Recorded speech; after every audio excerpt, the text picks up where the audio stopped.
Racing isn't easy, but experiencing it is. iRacing puts you in the driver's seat with the industry's leading sim racing game. Drive on laser scan replicas of the greatest racing circuits from around the world. Go head-to-head against other drivers chosen by skill-based matchmaking to ensure competitive racing at every level. Compete across all your favorite series. In officially licensed cars, engineered to deliver the most accurate driving experience possible.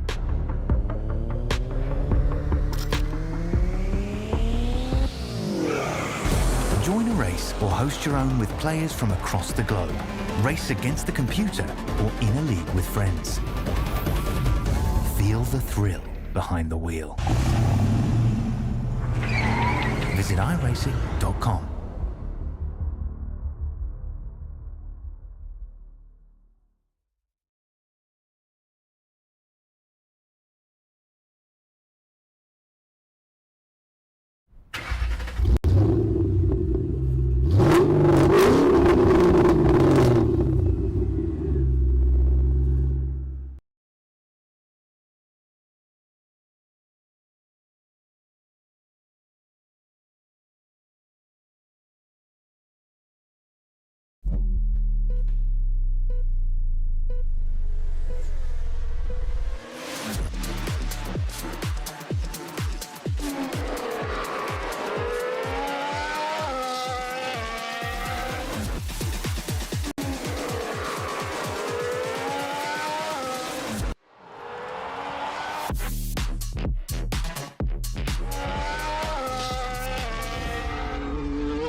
Screaming, tires bleeding, virtual cubes, the motor's breathing, engine thunder from down under, listen fire, turn asunder, put your name in lights.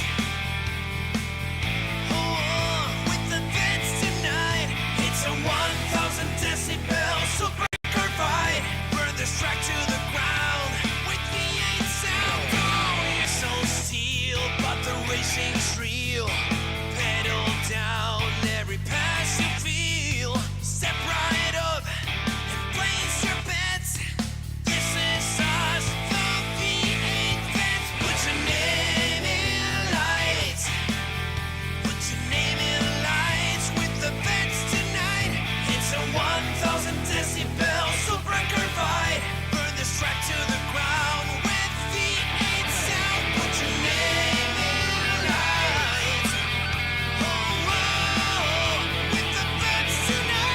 It's a 1,000 decibel super fight. Burn this track to the ground with V8 sound. Burn this track to the ground.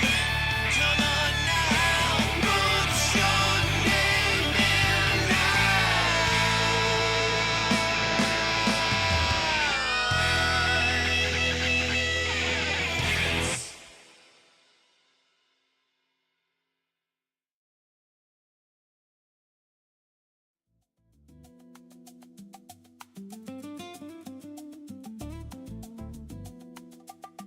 Good evening, good morning, good afternoon, ladies and gentlemen, and welcome back to Infinity Broadcasting, and welcome into the Racecraft Simulations V8 Veterans for the Split 2 action of Season 27 here. Round 4 this evening as we find ourselves for the first time in, well, Western Florida, out in St Petersburg Street Circuit, home course of the IndyCar Grand Prix here in St Pete, as well as some IMSA and Michelin Pilot Challenge action as well. Hamish Munro here with you alongside Brett Fisher as always, and Brett, we have the opportunity tonight to add another street circuit to our cornucopia now of street circuits here in iRacing.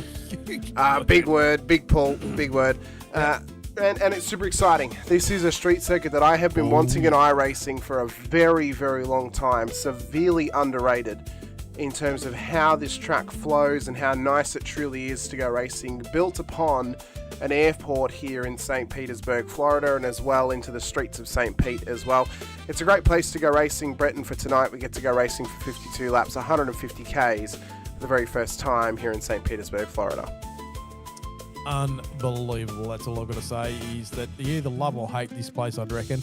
The concrete jungle again, the walls are tight, the racing's, pretty hectic.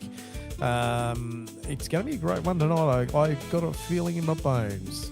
Well, I've got a feeling in my bones as well. I mean, street circuits often bring a lot of chaos, especially when it's the first time we're running them as well. Of course, for this season and the calendars of which we find ourselves running around 4 different street circuits, of course, and I've just realised I forgot to do the schedule graphic for this week. We're not racing at Road Atlanta. We're racing at Road Atlanta. We're racing at St Petersburg here this evening. But yes, of course, 4 street circuits this season, 3 of which are proper street circuits within the cities of their states. Bathurst, of course, was one of them, that being a country road street circuit. We're into our first proper concrete barrier central city street circuit tonight in St Petersburg. The next time we'll be at a street circuit will be at Long Beach in round 6, and then we'll end out the season at Adelaide in round 10 as well. 52 laps tonight, 150 Ks. I believe what this means is, Brett, is that Coda West will change to a 200 kilometre race based upon what the changes were made last week at Road Atlanta, of course. And coming into tonight's race as well, the points have been shaken up. Chris Blanchard now leads the championship on 505 points to Gary Buckland and Stephen Kokoschke in P2 and P3. Andrew Hoffman, Roy Clark, Bruce Tannick, Brenton O'Brien, Ron Allen, Brett Horsell and Nathan Favero make up the top 10 at this stage. Matt Monday, though, is equal on points with Favero at this point in time, as is Bruce Tannick and Brenton O'Brien, both on 450 points apiece within that top 10. No drop rounds have been counted yet, but after tonight we will count 1 drop round in the points graphic going forward. So it'll be interesting to see where the points truly lie when we take away 1 poor round from everybody and where that positions them in the grand scheme of things for this season as well. But, as we said, Brett, St. Petersburg, it's concrete barriers galore. It is the Florida Long Beach, really. I mean, that's what it's like. It is, you take everything, in my opinion, that's great about Long Beach, take everything that's great about Belle Isle, and you put it together and you find yourself at St. Pete. That's my particular opinion about it. I know not everyone's going to share that opinion, Brett, but it's one that I'm excited to see firsthand with the supercars running around it. Yeah. Oh, look, it's going to be intense. It is just going to be intense. The bumps, just the way you actually had to throw the car around a little bit, things like that. It is going to get hectic out there. Looking forward to it. I've already said that. Now starting to repeat myself. Must be mean I'm getting old. But have a look at those Bretts. Those Bretts are absolutely smashing you this season. I can't believe it. I've had a couple of bad runs, but anyway, hopefully at the end of the round, we'll see whether they've realised it shouldn't be the Brett Fisher Trophy. It can be the Brett Horsell or Brett Taylor Trophy this season. So they're putting that into it. Well, look, I was saying off air, the Brett Horsell, what a cracking run he's having so far this season. 9th place, and he's looking strong. He is. Brett Taylor as well. And this is not going to forget a lot of the other guys out there having good runs as well. So, but I'm just talking about the Bretts at the moment. Well, right now it's up in the air of who I think are going to be proper challenges this season for the championship. Yeah. I have got 3 names to my head at the moment who I think are almost locked in to be contenders this season. From what we've seen thus far, Gary Buckland, Stephen Kokoschke, Michael Schreier, they are really becoming the class of the field in terms of how we compare every single driver. There has been some bright moments, so for some, obviously, Chris Blanchard, Andrew Hoffman, had some positive finishes. Roy Clark's been doing well, as is Bruce Tannick too. But we're really only going to know who the proper challengers are once we've been through those 2 drop rounds when we get out to round 7. And that's when we're going to really know where it lies and who is within the best of the best this season as well. Warm-up session has just begun, so drivers are preparing themselves for what is to come here this evening. So great to have you all joining with us here tonight on both the V8 Veterans and Infinity Broadcasting channels as well. You can help support us by clicking the like button, the subscribe, the bell icon too on both channels, so you're notified whenever we go racing. Coming up on Monday over on Infinity Broadcasting, we've of course got what would be the first points-paying round for Highside Motorsports when they have the Battle at the Beach 200 over in Daytona. It's not too far here from St Pete, just across the state, Brett. And you're at Daytona pretty much from St Petersburg. So, we've hammered the states. We've hammered the states this season. I tell you, We have. We just given it an absolute flogging. Anyway, it's all good. Well, maybe that means we're going to get more of a European feel for next season. What does this man need to do tonight? Stephen Kukoski. He's had an up and down run so far this season. Yep. It's P2 or P3 in the championship, but we know he's strong. We know he was carrying momentum off of last season. This is now the beginning marker of that championship building point of the season, Brett, where if you can have a strong run in the midway point of the season, carry that momentum, often at times you will go on to win the title. So this tonight has to be the first domino that falls for you to challenge for the title. You've got to do well here at St Pete. Carry that momentum into the Anzac Day round next week of VIR. Carry that into Long Beach. Carry that into Coda. And then by the time we're moving over to Fuji, you should be in a pretty positive position in the championship standings. Doing a lot of carrying, but that's what you've got to do, don't you? You know, like you got to. Oh, someone having a bit of a drama in the background there. Yeah, might be Joel Stephen Easterwood. Kokoski just getting himself warmed up for the start, trying to get off the line and just testing himself out there. These boys, he just having a bit of a run through the track. Yep, Ben Brook and Brendan O'Brien. Unbelievable. So Brendan obviously he's averaged the most positions gained this season, but that's come about because of he hasn't managed to qualify quite as well as his pace would dictate thus far this season. But he's even admitted himself he struggles with one-lap pace, but he really thrives with race pace. Ben Brook, though, has been an outlier for me this season thus far. Brett, round one, a great performance, and even throughout the last few rounds as well. Could be a cheeky dark horse tonight. If there's chaos amongst it, he could be one to take advantage if he can get a good qualifying position. You cheeky bugger. But isn't it? I mean, the track is just so tight, and you know, it doesn't take much to get it wrong. And coming through the staircase section, through this back section of the track, I think it takes one driver to get themselves all out of shape. And to tell you what, you're going to have a whole lot of hurt. You know, there's going to be cars going everywhere. And I think it was it split 4? I think had a big track. They had a car park at turn 1. Car park, yeah. They found the parking lot for turn 1. So that's what happened for split 1. Brett Horse as well was trying to get a little break, warm up in for himself as well to prepare for the race here this evening. Matt Monday's out there as well. He had a strong run back at Bathurst and had a good run over the last few rounds as well, but not as consistent as other drivers out there. Could challenge for a top 10 this season though. And then of course Gary Buckland got that race win back at Road America. We're looking for another one this season. We'll see if he can do it here tonight at St Petersburg. Tough pit entry too. Not too bad on the pit entry. You're gonna have to pull a car pretty hard. Pit exit though, wow. What an insane pit exit. You know, you got to launch that car. You can't see the cars coming from the left-hand side, and then they're on you, you know. So it is the driver's responsibility on track. Driver coming onto track to actually slot in there. So the driver on track has the right of way, but interesting stuff. We'll see how it all plays out. We'll see how it all plays out this evening, and we'll have to be prepared for possible early safety cars and many safety cars as well across the 52 laps. Starting grid for tonight's race will be as follows. Tony Chapman will start pole position alongside Michael Jones on the front row of the grid. I believe Tony got over 400 laps worth of practice around this place to prepare for this one here tonight. So that's paid off for him in a pole position in qualifying. Michael Jones with another strong qualifying performance too, starting on the front row of the grid. To row 2, we find Gary Buckland and Ben Brooks starting on that second row. I mentioned for us to keep an eye on Ben tonight. He starting P4, he's going to be strong up there, as I think Gary Buckland will be as well. To row 3, we then find Stephen Kukoski and Chad Viger making up our top 6 cars in the grid order here tonight. Row 4, we find championship leader Chris Blanchard starting alongside Paul Burns for the top 8 cars on the grid. To row 5 and making up our top 10, we have Dave Duddle and Brett Horsell then for the top 10 cars. To row 6, we find James Boardman alongside Michael Quain for the top 12 cars on the grid here tonight as well. To row 7, we find Yusuf Corfiadis and Mick Clifton then for the top 14. To row 8, we find the top 15 made up by yourself, Brett, there. It's a good qualifying. P15 alongside Joel Oosterval for the top 16 cars. Row 9 in the top 18, we find Andrew Listener and Andrew Hoffman and all SCR 9th row of the grid before making up our top 20 with Scott Weston and Nathan Favero. To row 11 in behind them, We then find Ron Allen and Rick Viger to row 12.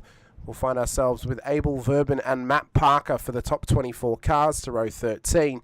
We have Pete Baxter and Halil Cesar. Halil will be disappointed with that qualifying. He showed good pace in practice. He'll have work to do starting further back in the order here tonight. To row 14 in the top 28 cars, we find Todd Duggan and Brenton O'Brien.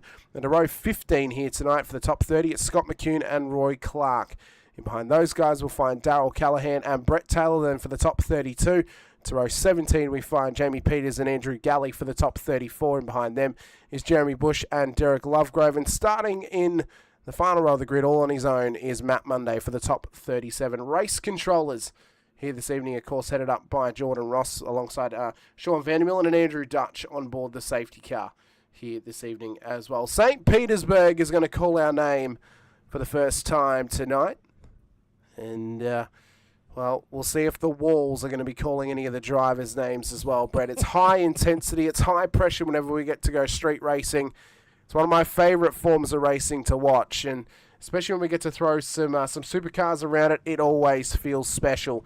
This track's got the feeling almost of the old Homebush circuit about it, if you will, and for anyone that doesn't remember Homebush, you may find the similarities to St Petersburg here tonight. But as the lights will get ready to go up, we'll get ready to go green flag with Tony Chapman on the front row alongside Michael Jones. Who's going to be master of the streets in St Petersburg?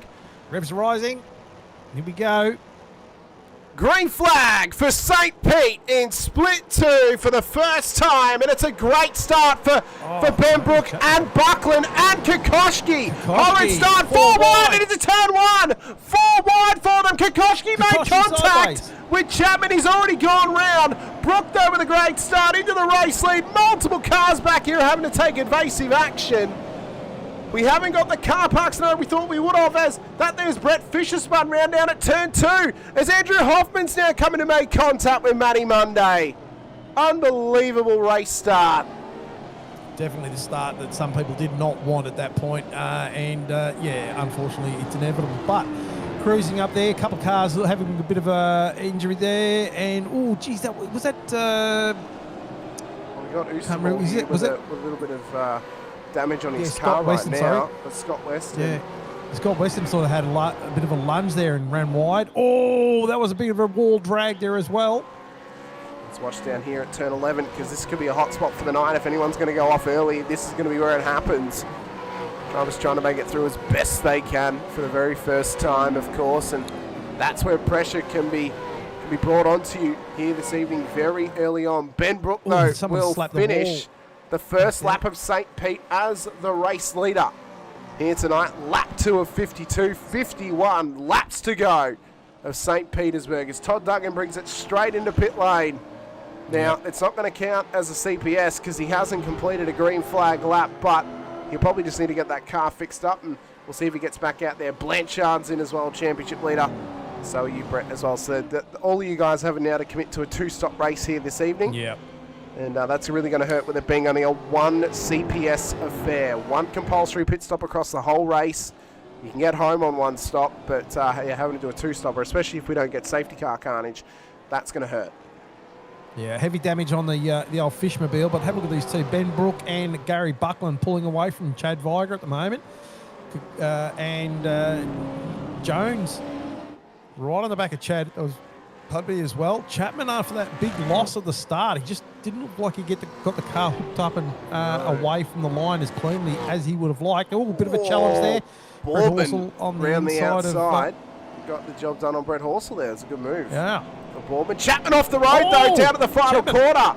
So he's run it deep. That's dropped in bulk positions, and the dominoes are falling for Chapo after qualifying on the front row and in pole. Yeah, he's already back now to P9. himself.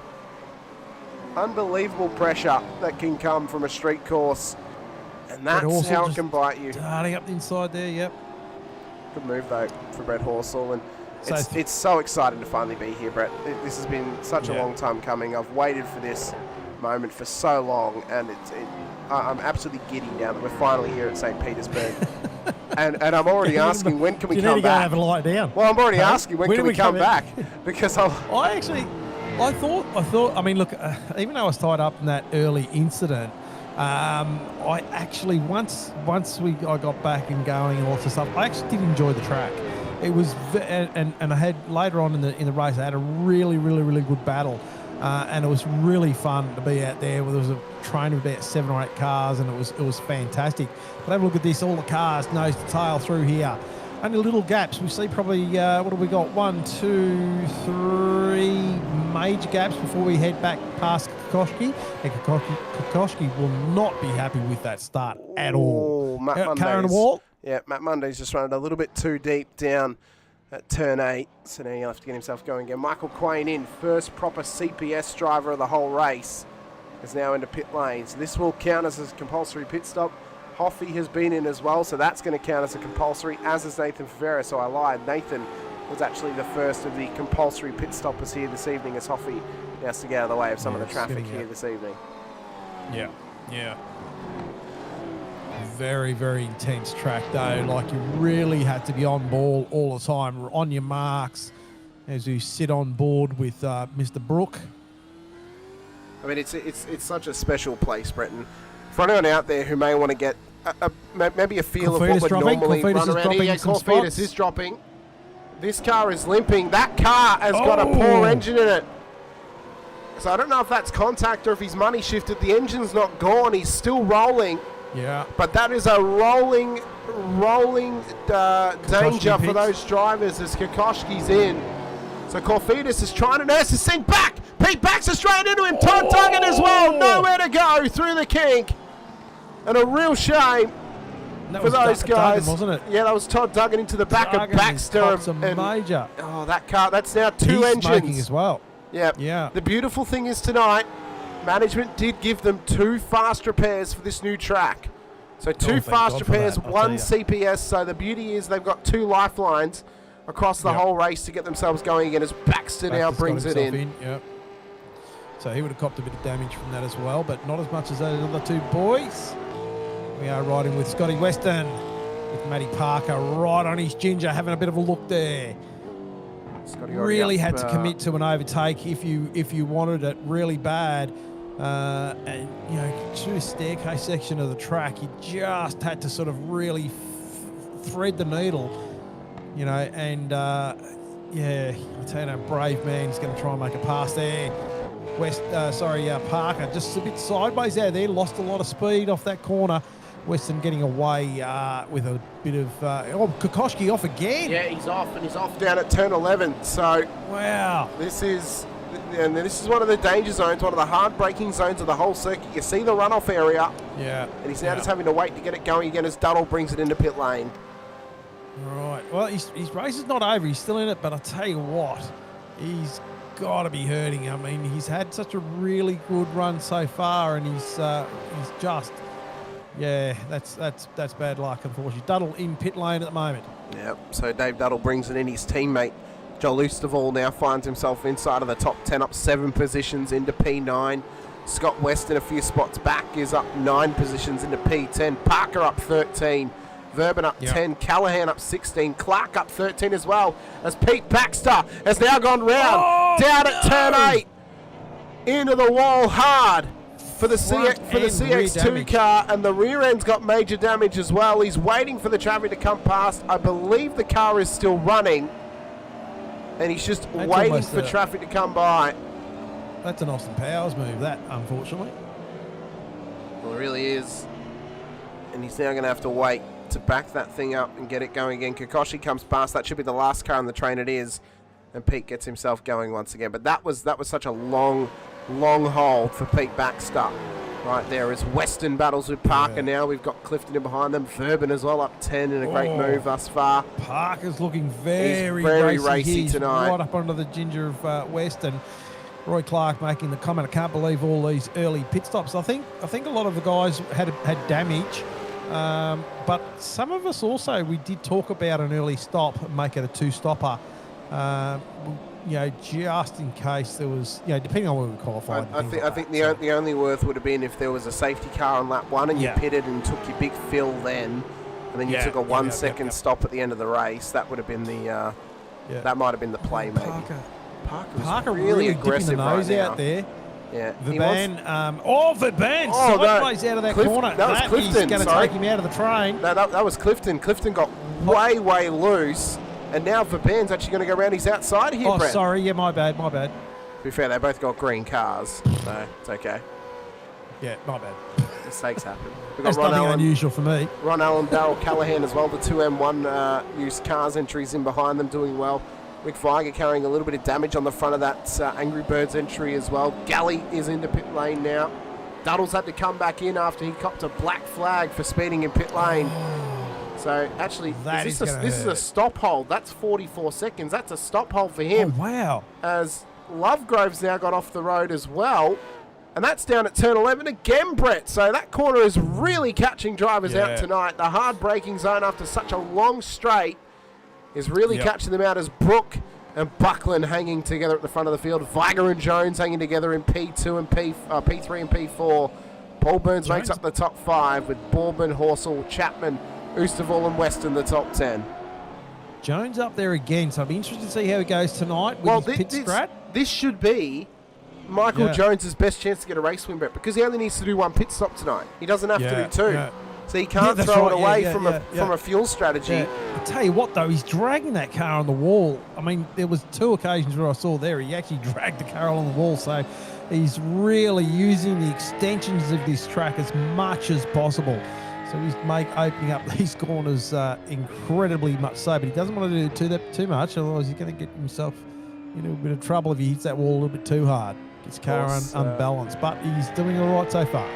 Picture perfect conditions tonight, Brett, of course, as well, bringing beautiful Floridian skies, sunshine, barely any cloud cover, 27 degrees track temperature this evening. It is a cold day, of course, 18 degrees, so not really typical Florida weather, but the sun's out, and that's all that matters when you're down in Florida, of course. But we ride with Michael Jones at the moment, and he's riding the rear of that car so nicely, and now they've got some lap traffic of Nathan Favera to deal with up the road.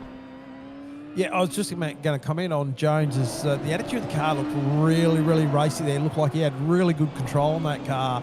Just actually putting the power down in the right spots. Just really tagging on the back of Viger there. Listener dropping a couple of spots. And I think he's just been caught out. Oh, actually, that's big damage on the front of that car. So he's carrying some heavy damage as Andrew Listener. He's got to bring it into pit lane now. Get his stop finished and over with. Get the CPS finished and the fast repair. And then push this car to the end. Repairs. Yeah, Roy Clark saying in the chat, and I'm agreeing with him. If Michael Jones learns pit strategy, I don't know if anyone will be able to beat him, Brett. No, that's right. He'd We're be all unbeatable. in trouble. He's quick.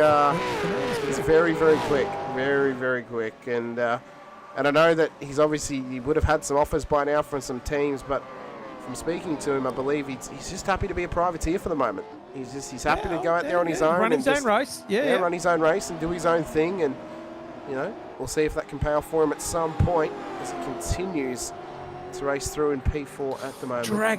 Dragging the car again on the wall. Obviously just getting the car right out there, but I don't know. You can see all the switch backing of the circuit as well, Brett. Now, one thing about street circuits is you do have to wrestle these cars around them. It's low grip. It's really, really tough. The beauty of St Petersburg is you do at least get the respite of the 3 straights that are around here. So the main straight across the start-finish line, the second straight between turn 3 and turn 4, and then between turn 9 and turn 11, you get that kink straight as well. So there is at least a little bit of time to take a breather and maybe take a drink, but the rest of the lap, you're on it 100% of the time. Jones closing up on Viger at the moment. Listener just exiting pits after he's travelled through. Again, just racing his own race is Michael Jones at this stage. Lap 11 of 52 now underway. Ben Brook continues to control the field. Now, critical lap tonight was lap 1. So it means that it doesn't matter when anyone pits, they will make it home. But the furthest they can go on the fuel is roughly lap 19 to lap 20, depending on the fuel usage this evening.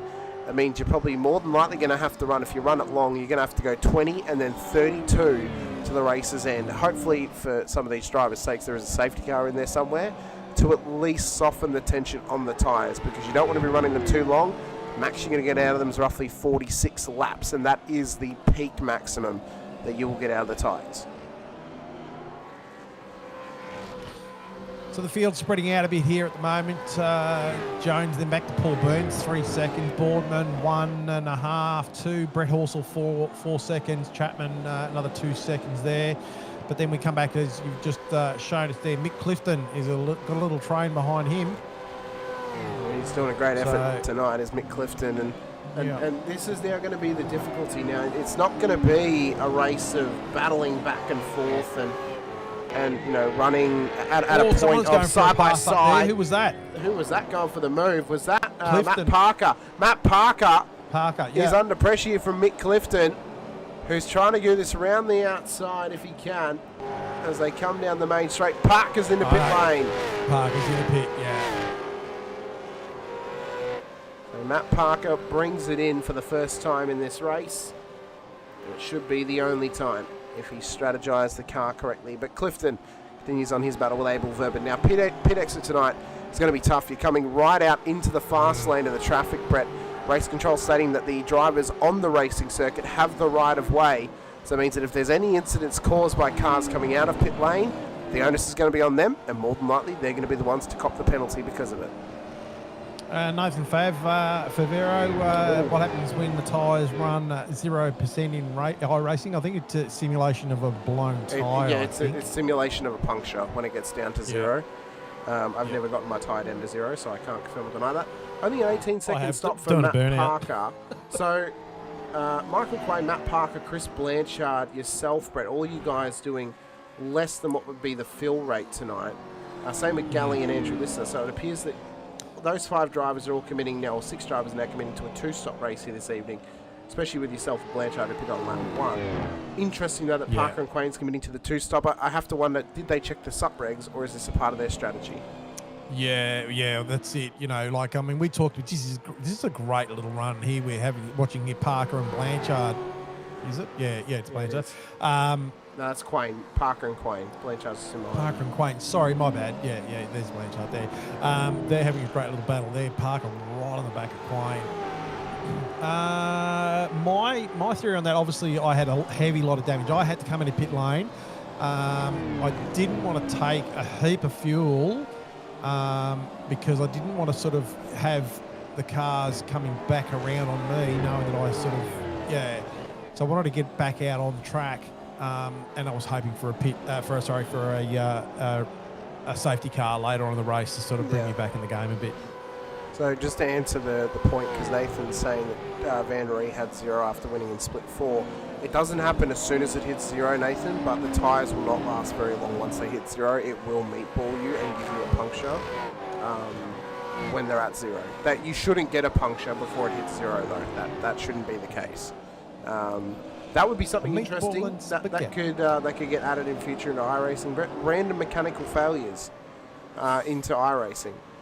You know, that would literally be the pot luck of racing here in iRacing, is if they ever added random technical or mechanical failures. That would mean you need to come into pit lane and use a fast repair. It would hurt, but it would just add that little bit more realism again. It's hard enough as it is, though, isn't it? Really? I mean, maybe they need to add random punctures then.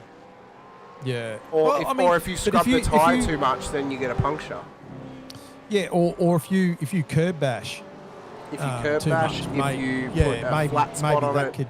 As Michael Quain has just gone off the road down at the final corner, and he's actually going to come straight into pit lane. But I wonder, was there contact there? Because Matt Parker's just come past him. We'll have to look at that in the post-race highlights, Brett, because I don't know. Based on where he was on track, I don't know if he did that on his own or not. I'll have to check it out. Roy Clark, Khalil Cesar battling away. Both these guys trying to fight their way through the field after a poor qualifying. Up 14, Cesar up 9. They've both done a great job. Front end of town as well. Ben Brook still controlling this field. Gary Buckland just happy to sit behind him at the moment in P2. Chad Viger, though, has been getting hounded by Michael Jones for the last probably the last 14 laps or so, Brett. It's unbelievable how much pressure the Viger's been put under here from Jones, and to withstand this is fantastic from the previous multiple-time race winner. Yeah, I mean, doing really well there. Jones just really hounding the back of him, and actually Gary Buckland too, having a great run, just keeping nicely in contact with Brooke there.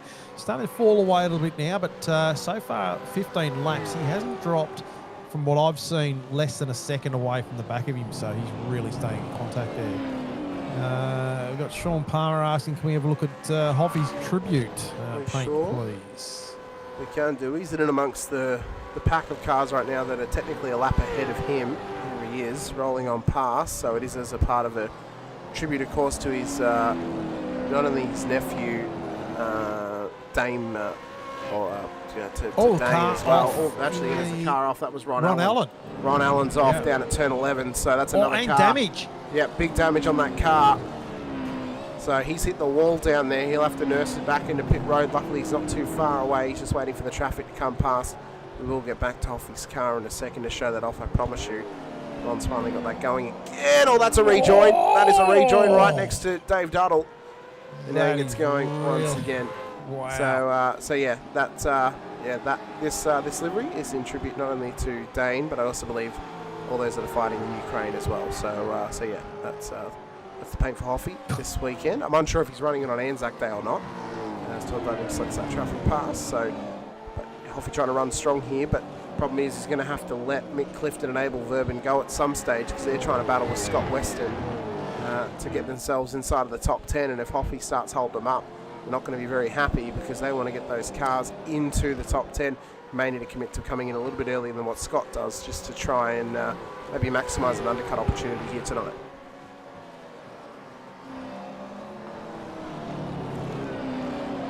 Just keeping an eye on Buckland up front. He's closed that gap up to just over half a second. Viger. Jones now past Viger too, so there you go. There's a change. Jones in the third spot at the moment. I wonder if Chad's just let him go just to maybe take the pressure off him a little bit and hope that Michael can just get by, or if Michael managed to make the move stick or not. But he now finds himself in P3. Chad's last lap was a 1:16.834, where Jones's lap was a 15.557. So the second and a bit faster. Yep, significantly faster for Michael Jones. So maybe a mistake of some stage or some case for Chad Viger. That's what's caused him to drop position. But Michael Jones is on the move now to chase down the top two, Gary Buckland and Ben Brook. We're on lap 17 of 52, about to approach lap 18 as well. We're preparing ourselves as we've just gone past the third of the way marker here tonight, Brett. Yeah. The man on the back of Clifton, he's been chasing him down there as well, so he's just fairly, 0.3 of a second behind him. Oh, sorry, James Boardman. James Boardman, who was up inside the top 10, has gone off down at turn 11. And that car's hit the wall. That's big damage. Yeah, that car's hit the wall, Brett. And you can see the front end barely hanging on. In fact, it's about to come off. So that car that was running in P6 after a great start tonight, he's having to try and wrestle this thing back to pit lane, get out of all the other cars' way if he can. That left hand's not going to turn too good either. No, it's not. That left hand. He's got to let Callahan go, he does. And he'll have to bring it straight into pit lane. Nicely, he's got across.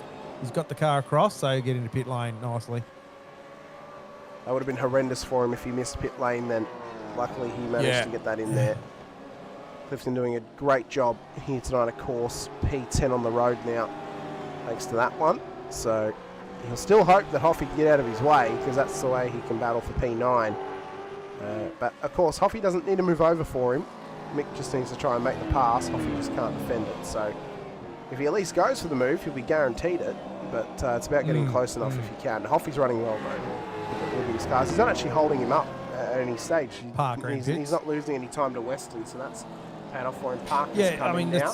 And I actually think this might be a drive-through. And I think the suspicions may have been correct. I think he may have made contact with Michael Quain, so that's why he's driving straight through pit road. So that's only going to drop him down the order now to get this car fixed up. So, and with having to do another pit stop tonight as well, I don't think Parker's going to get the result he may be hoping for this evening, but time will tell. But he still needs to do that second run through pit lane. Pretty racy out there too. He did. What may have been if he had done the one stop instead of going for a two-stopper here tonight. Front two, though, still running strong. Lap 19 of 52. Scott Weston is now in the pit lane. Yep.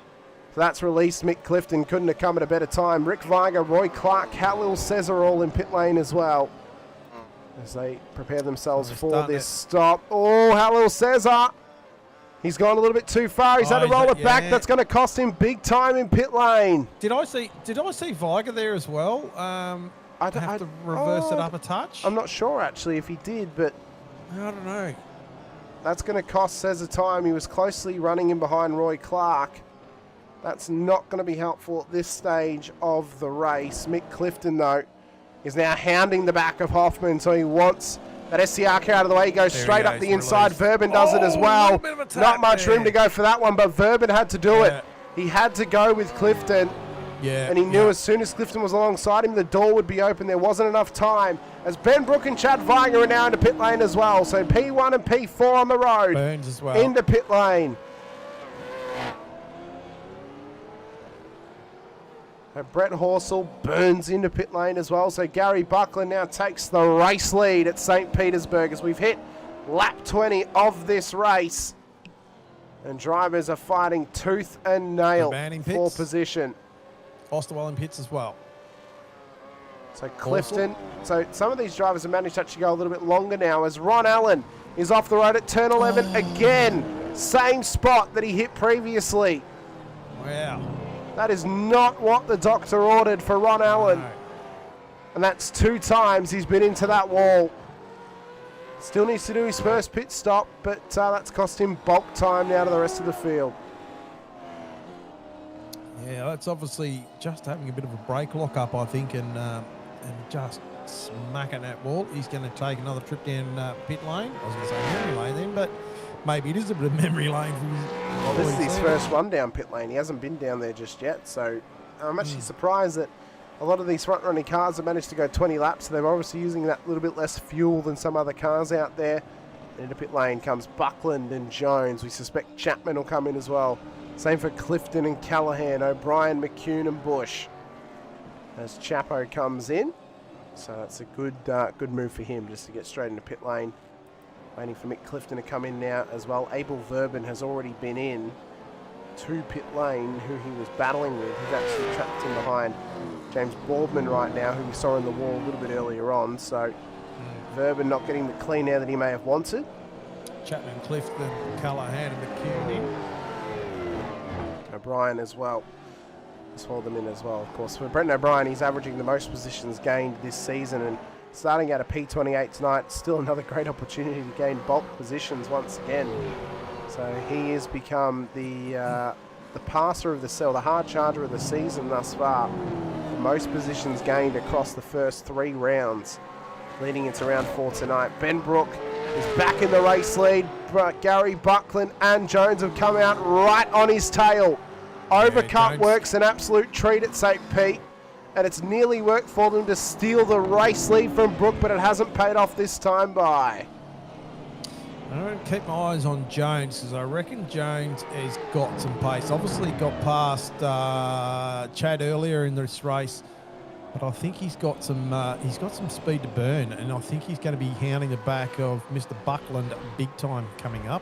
Just to confirm as well, Todd Duggan's out of this race tonight thanks to a ping flag, unfortunately, so he got sent back to pits and he's now out of the race this evening. So no points on offer for that car. That's a car on the wall down there. Was that Dave Duddle? It was Dave Duddle down at turn 11. So another car has overextended his run.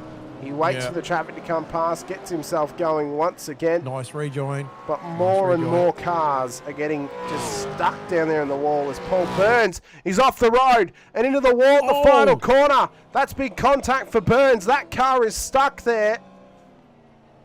And this could be a safety car because that car is not moving.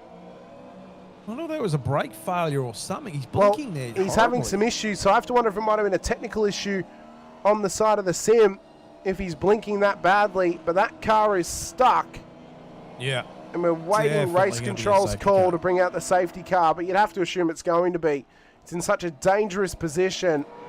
What it means is all those drivers who had to commit to the 2 stop tonight will now get that pit stop for free, and they're still going to be towards the back of the field, but it's nowhere going to be nearly as hurtful as what it would have been if it was a green flag stop. No, 100%. Yeah, it came in at not a bad time, I must say. Well, imagine it had come in when those front runners needed their stops. It would have been Yeah. brilliant for them. They would have had it for free once again, although they wouldn't have had the gap that they've got now, but that's still going to be null and void because of that safety car. And there you can see the carcass of Paul Byrne's car in the foreground there. Safety car is out on track, so we do have a Project Fade streetwear safety car this evening. First of the evening, we went 22 laps without a safety car. I was actually quite impressed. Quite impressive to go 22 laps without it. Gives me hope and faith for Long Beach in a few weeks' time, Brett, that maybe we could go safety carless in the California concrete jungle. Bloody Long Beach is going to be a walk in the park compared to this place, I'll tell you. Well, maybe not. Who knows? I'll probably put the Moz myself now. All those lap cars that are ahead of the race leader get to come straight past Andrew Dutch on board that safety car. Ben Brook will get picked up by him in just a moment's time. We are nearly at the halfway point of the race. This is actually a perfect time for us to give thank you to our series sponsor, of course, the title sponsor, Racekraft Simulations, which have now moved away from their on-ground location at Perth Airport to being an online-only store, so you can visit them at their website. And you can order straight from them to your door, of course, but I want to take this time to go for a very, very quick ad break to give thank you to them properly by playing some of their ads for you. So don't go anywhere. We'll return very soon with the second half of the St Petersburg race for round 4 of the Racekraft Simulations V8 Veterans Season 27 with the Split 2 action. More to come here in St Pete.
Welcome back into the Racekraft Simulations V8 Veterans action for Split 2 here in Season 27. Round 4 tonight out at St Petersburg as we prepare ourselves for the second half of this race. Safety car is out there at the moment, Brett.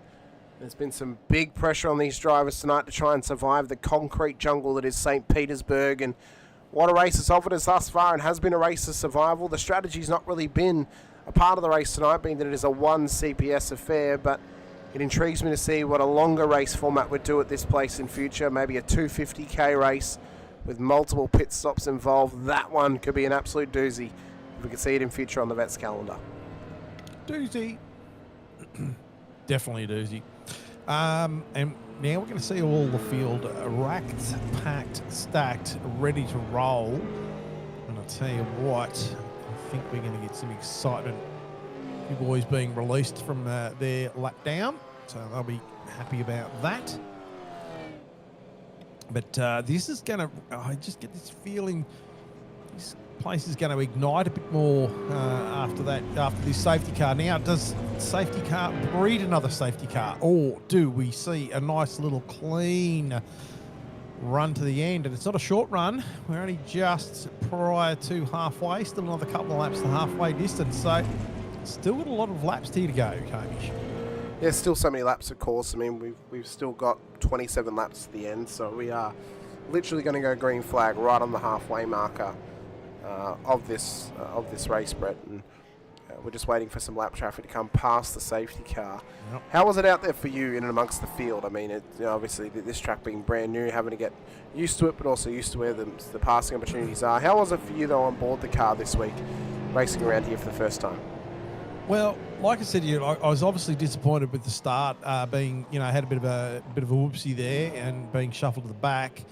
But I enjoyed the track, and as I said before, the racing that I sort of got amongst at the moment, or sort of after the safety car, it was quite exciting. I enjoyed it great. It was a really, really close racing, nose to tail. Quite frightening in some spots because you couldn't really see your brake mark points or your entry and exits and stuff like that. We're about to get going. Actually, are we away already? He's kind of taken off there. I believe he's about to go now. There it is. Green flag.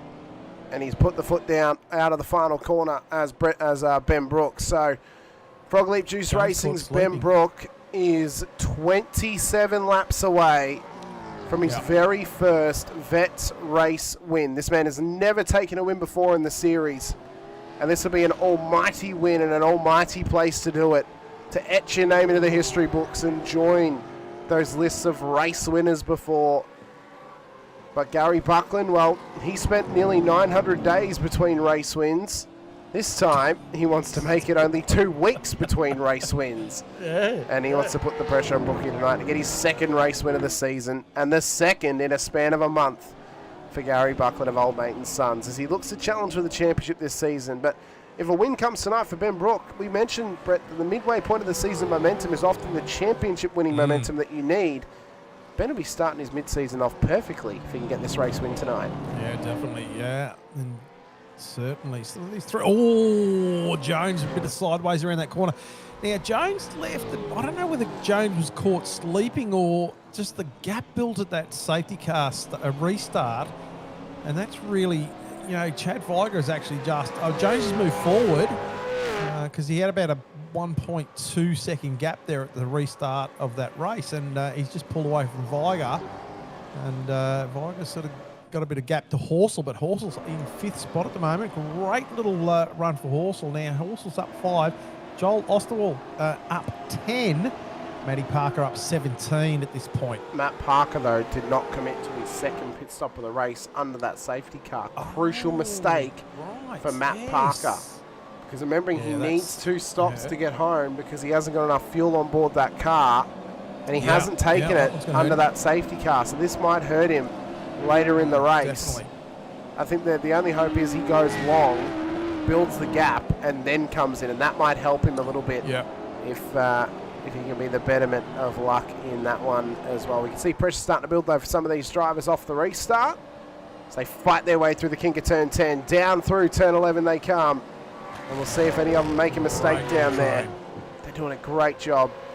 Here's Have a look at that tree. Like we've got the top 3 cars.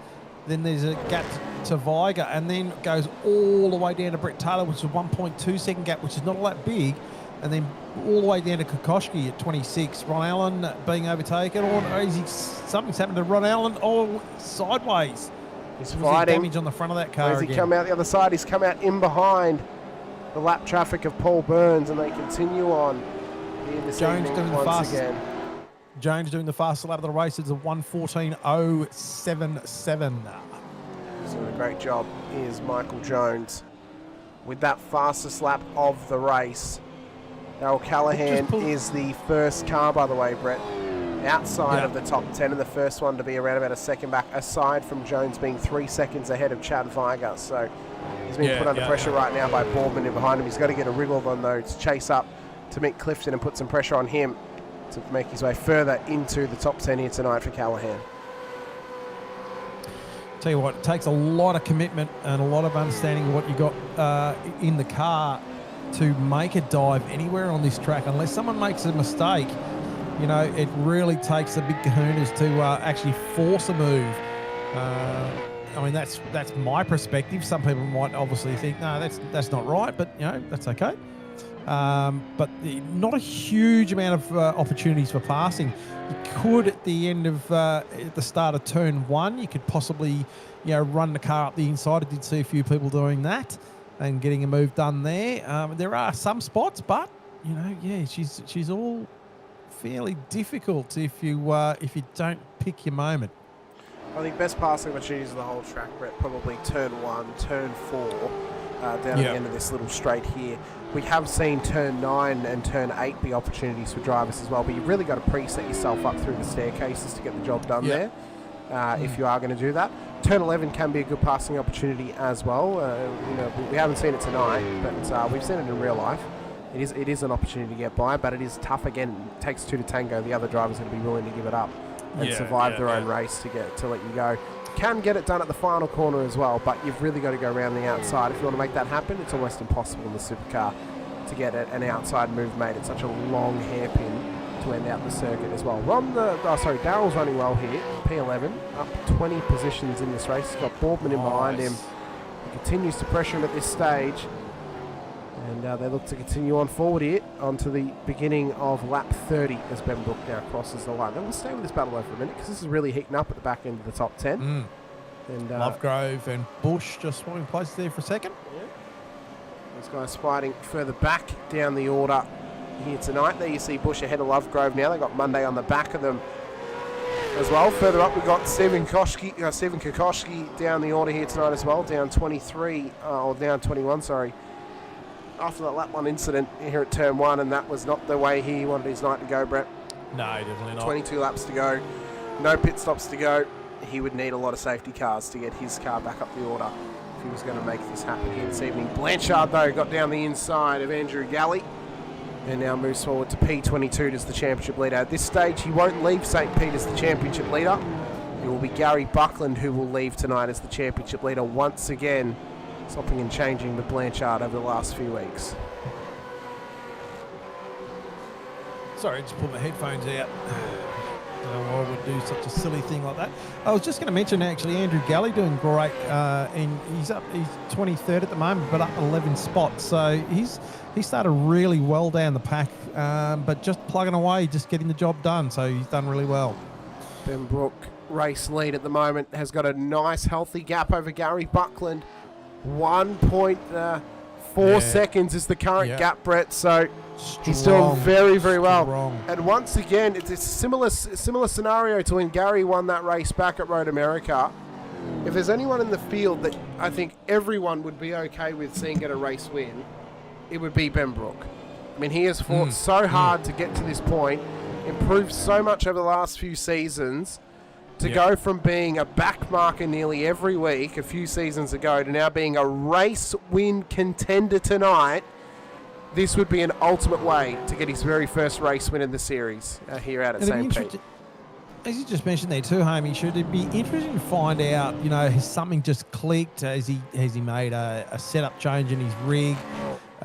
You know, or updated some gear, or, you know, just interesting to see where some of these, you know, some of the changes come from, or is it just, you know, nutting it out a bit more and having a good old crack? Jones really hassling the back of Buckland, so these boys are going to be really into it. Horsell just getting past, no, side by side with Chad. Yeah, side by side action continues on for those guys, which is he has to great slip to back see. into, Horsell having a great run this season. We mentioned it before, but he's just having a cracker at the moment. Really, same again, like we were just talking about Brook. He's, you know, has he found something? Has something happened? Is he, You know, it'd be interesting to know from the guys, you know, is it something that, you know, is it set up as far as your rig set up? Is it hardware? Have you updated some hardware, or have you just found some pace? You know, it'd be just interesting to hear from the guys. This would be his 41st race start here this evening. So if he gets this win, he'll do it before he gets to his 50th start, which will be coming next season.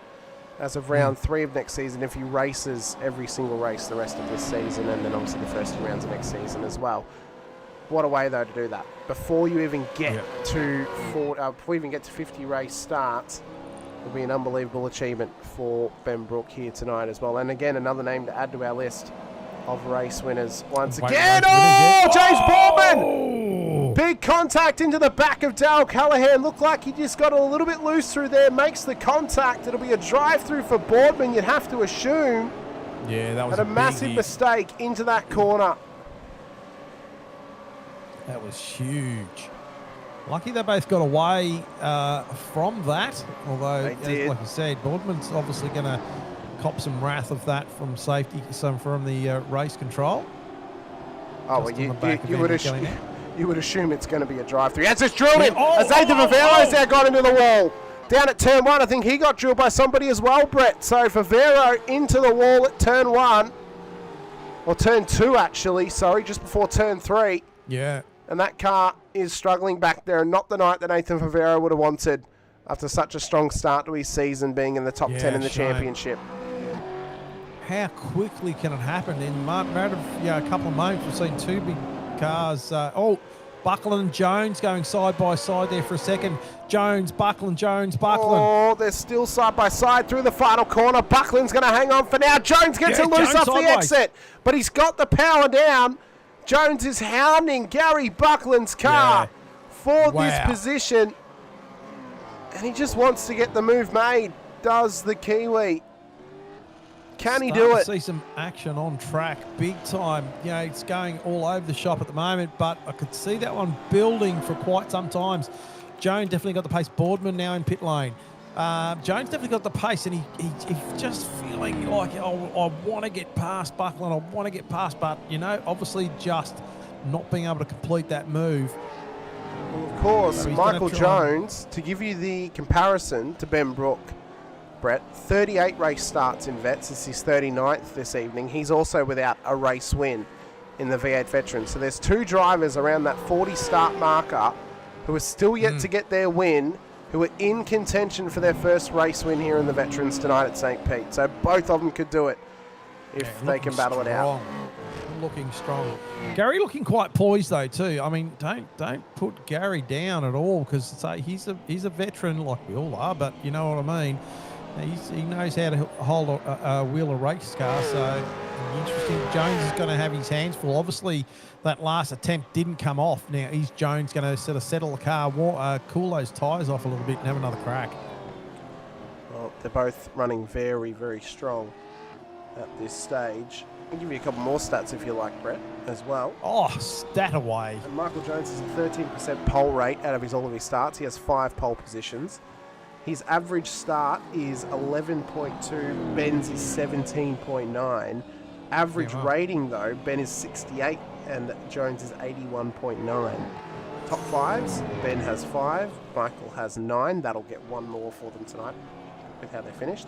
That's for top 5s. Top 10s, Ben's on 11. Michael's on 14. So they're actually very closely comparative between the both of them. But ultimately, Michael's been showcased well because he's qualified better than Ben has across his run throughout Split 2. So Ben's finding that pace finally. Look at Jones and he's up here. But Michael is doing an incredible job here tonight. Once again in behind Gary Buckland. Okay, he's just over that last couple of laps. He's just chilled the car down a bit, and he's straight back up into the back of Gary Buckland. Like, that just says to me that he has got pace to burn. You know, he obviously had a lunge at Gary a lap or so ago, and he's straight back up onto the back of Buckland. So this is definitely one to keep an eye on at the moment. And there's plenty of other racing going on track too. Plenty of other racing going on. Rick Viger under pressure here from Halil Cesar with Scott McCune. Brett Taylor in behind them as well. Brett Horsel's now been passed by Joel Oosterwald and Matt Parker. So Yeah, I wonder Horsell whether has he's got a- struggled through there. Chapman's on his heels now too. Does he go for it down at turn 4? He wants it on the inside as Chapman. Oh, he's going to be forced to the That is outside at 5. dangerous. Can't get there though. And they continue on. This is corrected order, P6 battle underway because of course Parker does need that second pit stop tonight. Yeah. But Chapman and Weston are continuing this fight to go with 16 laps left in this race coming up when we cross the line. Tell you what, those last few laps have peeled away very quickly. Jones about 1 point, only 0.1, 0.2 off the back of Buckland. It's where we've seen him go have a bit of attack of him last time. He's gone a bit of a wider entry, so shallow exit. Has he got the speed off there? Not quite. Gary Buckland's just going to cover off. Jones comes along as well. Doesn't look like he's got the pace there at the moment. Hasn't got that slip on that.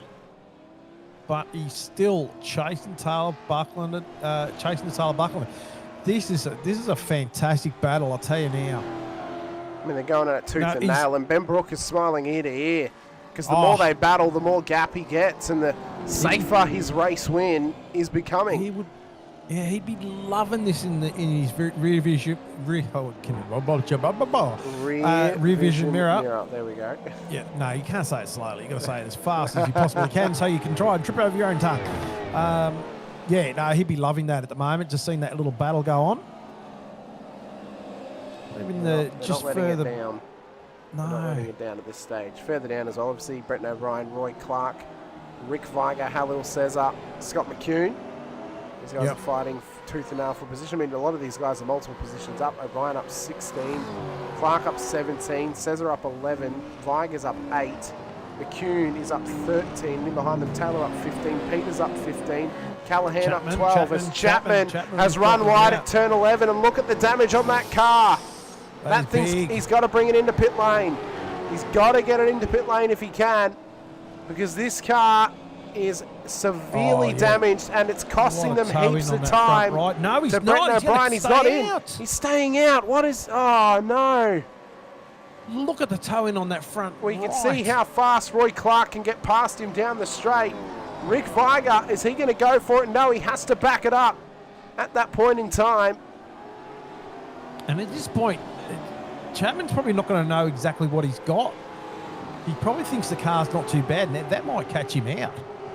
We can see them trying to get this done. Rick Viger wants to move down the inside down at turn 4. Gets it done on Chapman. Cesar up the inside, gives him a little door. Comes by him. He had to do it. He had to follow Viger when the door was open, because he would have gotten trapped through the staircase section if he didn't do it, just like McCune is now. Blanchard Callahan and Blanchard. Dropping. Oh. Callahan and Blanchard. Matt Monday's down there as well. Multiple cars caught up down at the staircase section, and they're all into it down here as they still go side by side. Oh, big door! Through turn 9 they go, and they're still going at it. Unbelievable. Wow, that was huge. As Parker finally comes into pit lane for that second stop. This will now drop him well down the order tonight, but those guys are still wrestling for it. It's off the road now. Matt Monday and Derek Lovegrove. Unbelievable down at turn 11.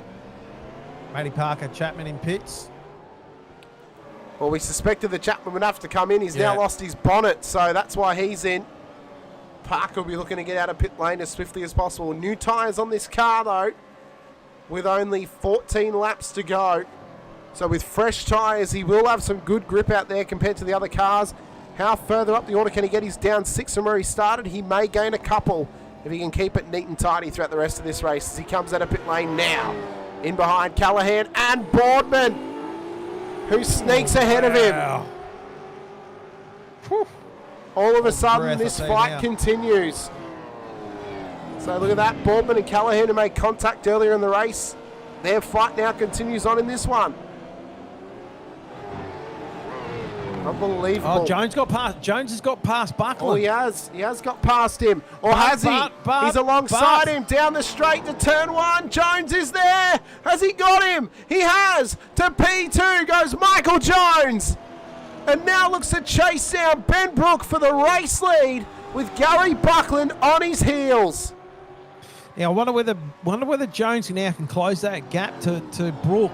this'll show what sort of car Jones had underneath him. If he can close that gap, it's already bouncing underneath the second too.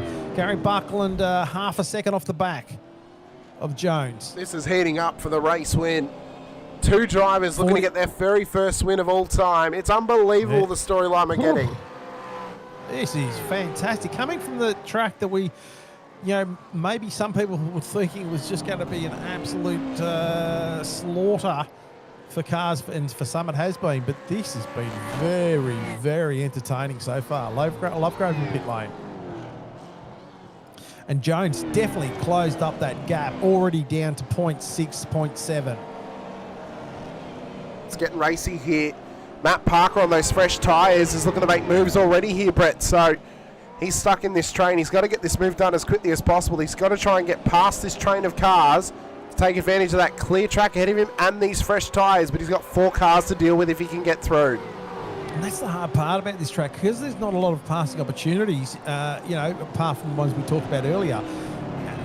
Is there going to be any desperation moves, that are going to catch some, force some action to happen? Who knows?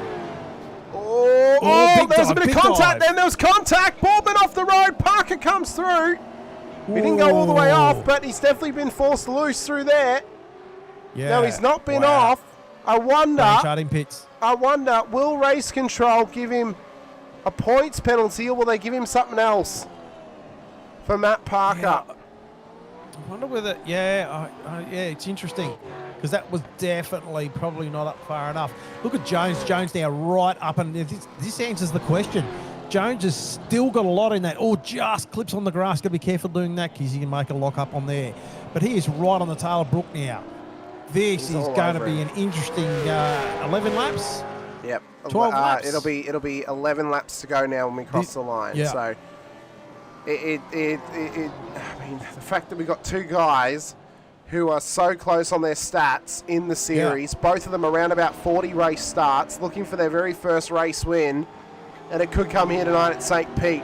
Jones is looking racy. So racy, yeah. But Brook's been able to save his tyres, Brett, because he hasn't been put under pressure throughout the whole race in terms of battling pressure in behind him. So for Brook, I would argue he's probably got the fresher tyres than what Jones has right now.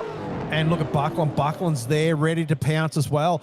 Jones has really hammered that car. Like, he is just, what he can get out of the car is just unbelievable. How much he's really pushed that car throughout this whole race.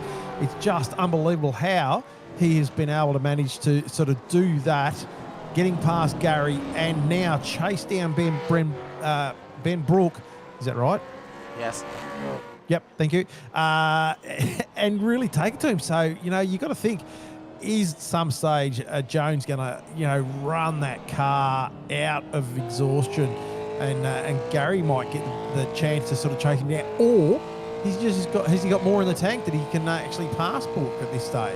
Well, of course, Ben Brook would not be the first Frog Leap Juice Racing driver to win a race here in Split 2, of course. Oh, Jones! Oh, Jones is right up on him.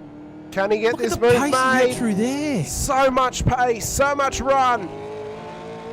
And he can't quite get it just yet. So as I said, though, oh my God, look at Buckland on the outside, down at turn 4. So Buckland's got pace there as well to burn. So, is Brook just holding these guys up just a touch now?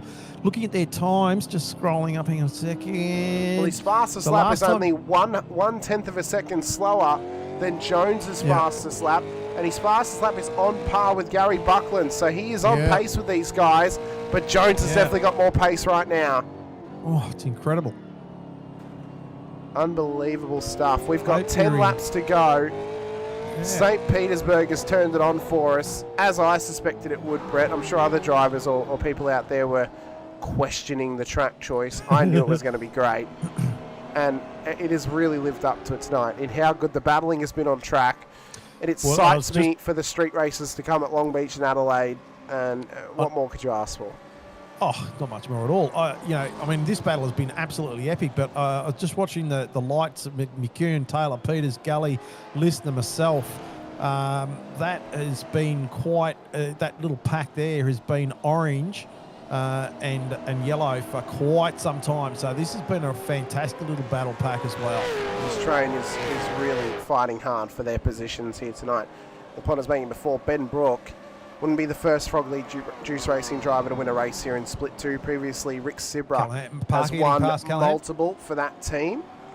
For that update there on Callahan. Of course, McCune getting sideways out of there. That's going to hurt him on the run through pushing here. hard. He is pushing very hard. Is Scott McCune. Brett Taylor's on his heels. Jamie Peters as well. He's trying to chase down a little bit of damage on the front of that Lone Wolf entry for the 95. Previously ran the 950 in the series, did Peters, and now that he's back this season, he's taken number 95 to his name. And with Andrew Galley and Listener fighting away, Battle of the Andrews here with Brett Fisher and others. We could have a Battle of the Andrews as well. We got 3 Andrews in the field. Can. Yep. Andrew Hoffman is winning that one right now, being up that he's in P4 in the championship. As Halil Cesar has just dropped, and I think Halil Cesar is gone. He was in behind Rick Viger in 2 weeks in a row. The internet gremlins have caught him again. And with less than 10 laps to go. Jones closing on Brook. He's right on him, down towards turn 4. Oh, and now supporting a bit of damage too. Yep, so he's been bumping him, I reckon. There's been some bumping happening between them. So Brook is hanging on for his life. Yeah. This is the pack we've got to watch. This is the battle for the race win. And it's going to come down to these 3 drivers. Jones can smell blood in the water, but I'll tell you what, Gary Buckland just hanging right in there, knowing that if there's a big challenge and anything happens between these two, he's going to be right there and just gobble it up. Brook just getting a little bit squirrely out of that turn there. This is fantastic stuff. He is pushing this car absolutely hard. We've got Pete Baxter, the lap traffic ahead of them to deal with momentarily. Michael Jones is trying to get some clean air to maybe get this car past, but he pulled out a little bit too early, maybe just feigning the move a little bit here. Matt Parker, by the way, I think he was told to redress to James Boardman. He hasn't redressed. He's been given a black flag by race control. Yeah, right. So Matt Parker has to commit to a drive-through. Ben Brook covers the inside. Jones looks for the outside at turn 4. Can Brook hold on to the race lead? Still side by side through 5. Turn 6, they tighten it up, but Brook is bleeding right now with Michael Jones on his heels. Have a go at that. That was just unbelievable. Oh, Michael Jones! Michael Jones sneaks by to the race lead. Michael Jones gets by Ben Brook. Watch for Gary Buckland as well. He can't quite get there, but Michael Jones into the race lead. Unbelievable stuff. We have got 6. Go at that. We've got 6 laps to go. We've had another change for the lead. And Michael Jones now leads this race up 1 position from where he started it. Oh, he's having to come into pit lane. Michael Jones is having to come into pit lane. What? And is it a drive-through? Has he got a drive-through for incident limit? I have to wonder if it's an iRacing black flag. Joking. Because he was straight in and he's driving through. I don't think he's stopping. Surely not. Oh no! No, he's made the mistake. He's thought it's a 2 CPS race. Oh. And he hasn't got up on the jack, so this is actually a stop hold. So he's actually got a stop hold, Brett. So I wonder, did he either not serve a slowdown? He's out. Oh, he's out now. So he did. So he has been through for a service.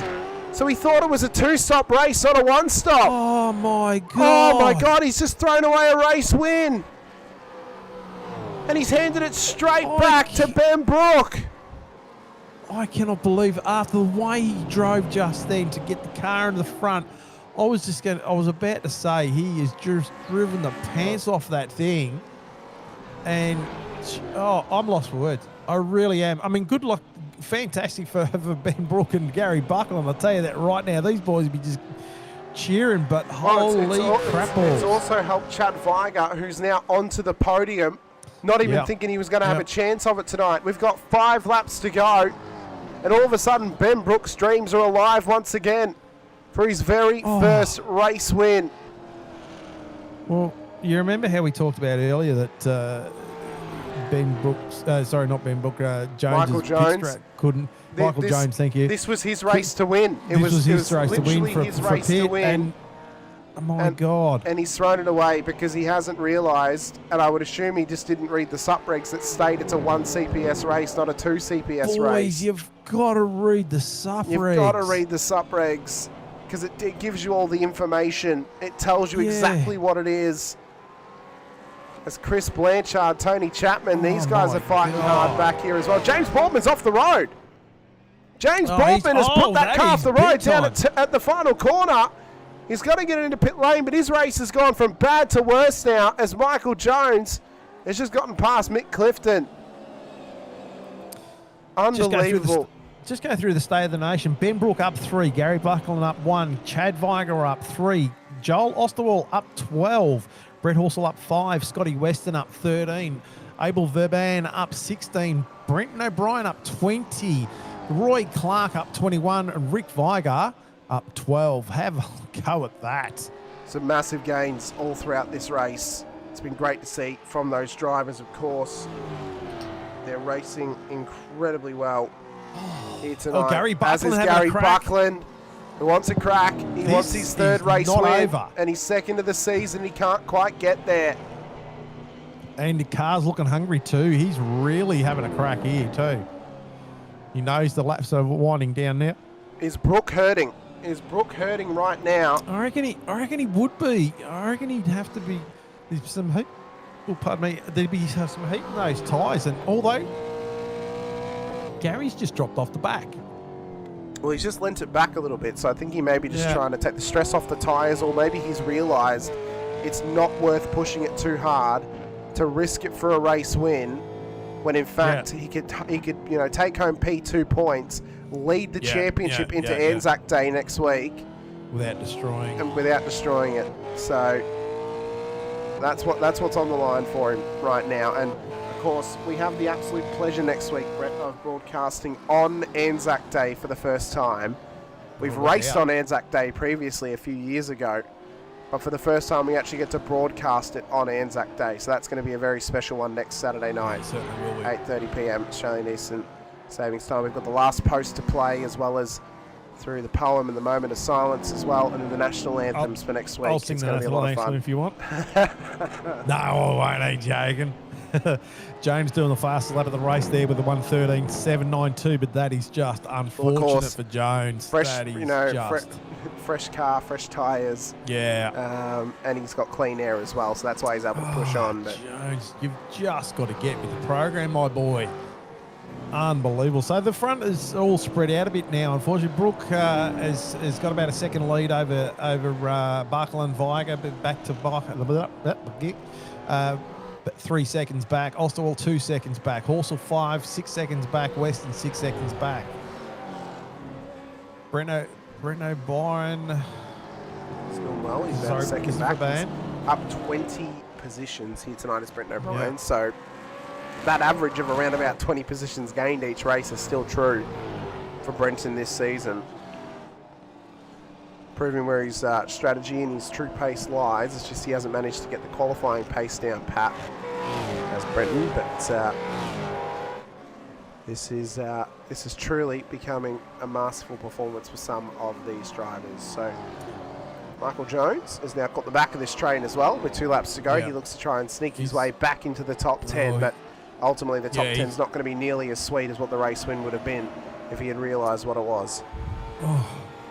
That was just, that was a phenomenal drive. Yeah, wow. Anyway, we move on. We do move on. So, Kokoschki just getting past myself there. Yeah, Brett, it's not too bad of a performance tonight. Down 4 after having to come in very early in the race and then doing a second pit stop. This is not too bad. No, I was actually happy with the consolidation.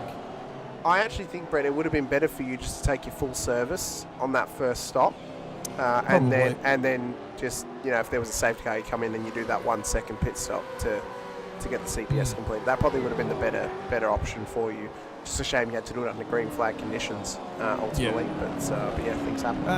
I mean, it is what it is, and I'm not disappointed with with what happened. He had a bit of a crack here at Kokoschki, but he's a good driver.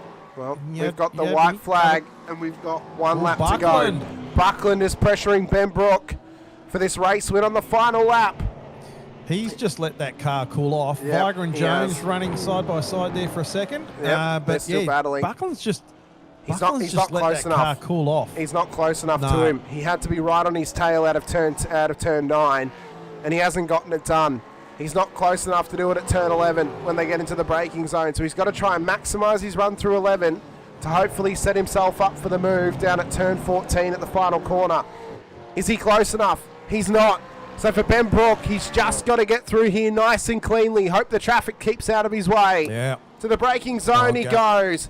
He joins his previous teammates of Rob Crisdale, Rick Sibra, and Mark Poynton as he joins the list of race winners for Frog Leap Juice Racing in Split 2 of the V8 Veterans. Ben Brook wins it on the streets of St Petersburg. Well done, Ben Brook. That was fantastic. Buckland, Viger on the podium tonight. Oosterval and Horsell for the top 5. Weston, Verban, O'Brien, Clark and Viger will make up the top 10. Michael Jones will miss out on it after a strategy mishap cost him a race win. Yet again. And this is the message we're going to send to Michael: is fool you once, shame on me. Fool you twice, shame on you. And it's got to get to the stage where you've got to try and nut down the strategy game. If you can figure it out, you will win races. You'll win the championship. That is the one thing that has cost him arguably 4 race wins to this point. Yeah. As Ben Brook gets his celebrations going in the escape road. What a race, what a drive, and a new race winner in Split 2. And I tell you what, Gary Buckland too, kudos to him. He drove that race absolutely perfectly. He kept himself out of danger. He had a few cracks here and there, but I think he played the smarter game there. I mean, a very, very smart drive and a fantastic drive for those out there that managed to get a solid performance in tonight. A shame for others who unfortunately missed out on their major opportunities across the evening, but a race win's a race win, and that's one that Ben Brook is going to taste the simulated champagne oh so sweetly. And you know what they say, Hamish? If you're not first, you're last. Yep, that's right. And for Ben Brook, he is finally P1 on the road here in Split 2. Coming up, though, we've got the post-race interviews, driver of the day. We've got to figure out driver of the day, Brett. I mean, unbelievably, we've got to figure it out. Did we use the wild card early? Because have we already used the wild card? We've used one. Yeah. Do we use it again? And do we end the wild card run early this season, or do we figure somebody else out that we could give it to? We can make arguments for the likes of Roy Clark, Brenton O'Brien, being up so many positions. There's the likes of Oosterval, who did well tonight.